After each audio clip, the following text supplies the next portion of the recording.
This particular unit is meant as a quick synopsis as to what is humanitarian assistance. Throughout the course, we discuss humanitarian assistance. There are a lot of relationships between humanitarian assistance and development, but humanitarian assistance and development assistance are different.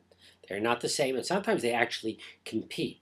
Not only for resources, but actually achieving one can be detrimental to the purposes of the other. And very often they're confused. So, as we've previously discussed, many people think the Marshall Plan was a humanitarian plan, but in fact, from our perspective, it actually was the beginning of international development.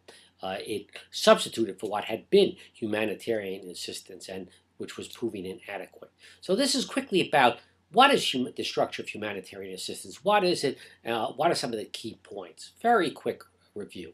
Humanitarian assistance is basically assistance we give in reaction to our human feelings towards other human beings. It goes straight to the heart of our discussions about empathy with others. We see others in trouble and we respond to it. Now, there are people who tell you, well, that's nice, but it's actually given for political reasons and to influence. In fact, if you look at the evidence, neither humanitarian assistance or development assistance directly gets a lot of the political payoffs people think. There have been correlations done between how much assistance nation gets and how much they vote with us at the United Nations. You don't get much correlation. People, not that people don't appreciate when you help, but people understand, and there is a difference between I am very appreciative of you for helping me, and I'm appreciative of you as a human being, and the political realities of our nations, which may be very different. So humanitarian system really does tend to be from the heart, and in fact, that's one of the problems.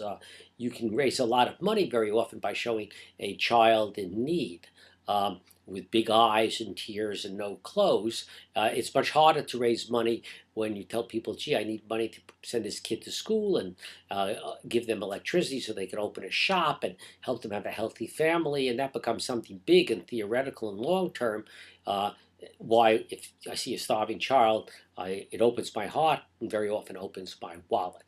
So that's what humanitarian does. And it tends to exist at times of crisis.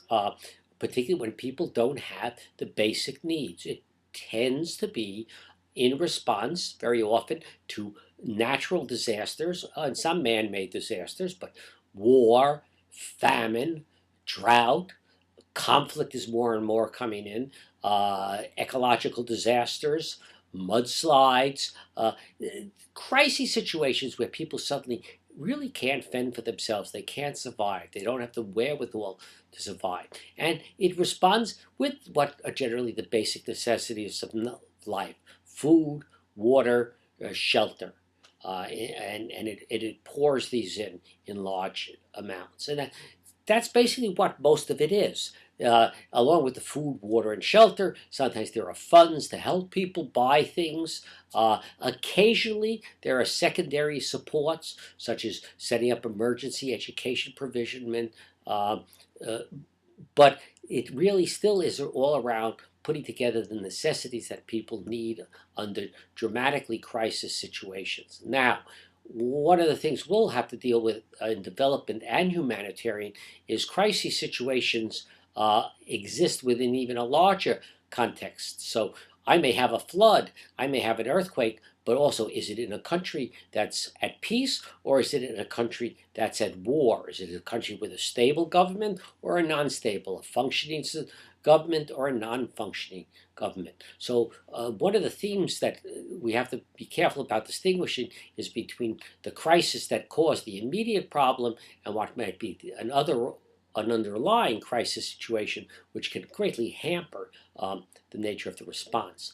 Humanitarian assistance has a whole world of independent participants and providers, and they range from international organizations. The United Nations has a whole series of organizations that deal with it. The largest provider of humanitarian assistance, money-wise, but not necessarily in money, is the World Food Program.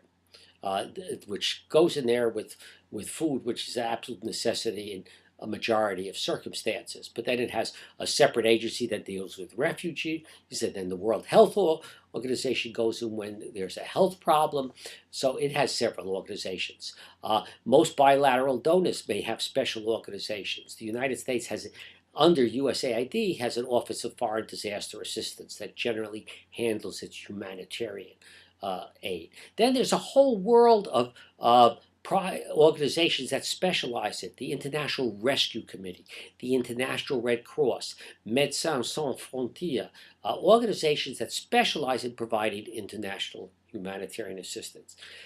These are different from organizations within countries that respond to crisis. So the International Red Cross is not the same as the Red Cross as it exists in each country, though obviously if there's a disaster in a country, the International Red Cross tries to work with the local Red Cross. And then there is a whole world of other providers, from small organizations to the U.S. Army to people who just literally drop in to see when there's a crisis if they can help. Dog rescue missions from Fairfax County, where I live, going to earthquakes. A whole world of people who, in an informal fashion, intervene. So it's a very, very mixed, heterogeneous and complex phenomena. It's not well organized in that sense. Now, one of the things to realize, though, is first of all, we spend an enormous amount of money on humanitarian assistance. And by far, the United States is the world's premier donor in terms of humanitarian assistance. We give more humanitarian assistance by far than anyone else in the world. A lot of that has been in the past food, because we have food surplus, but there's no question we have been the world's greatest humanitarian donor.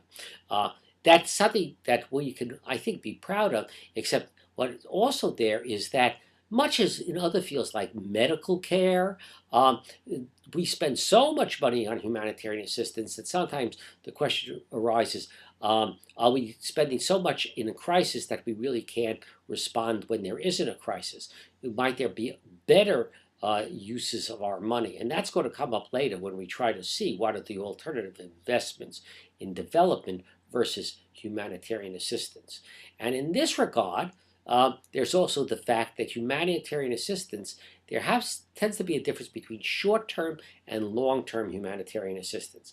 Most humanitarian assistance tends to be short-term, crisis running, get things going. Long-term problems, we'll later see, tend to be development problems. How do you change the situations to prevent things from happening, to be better able to react to them?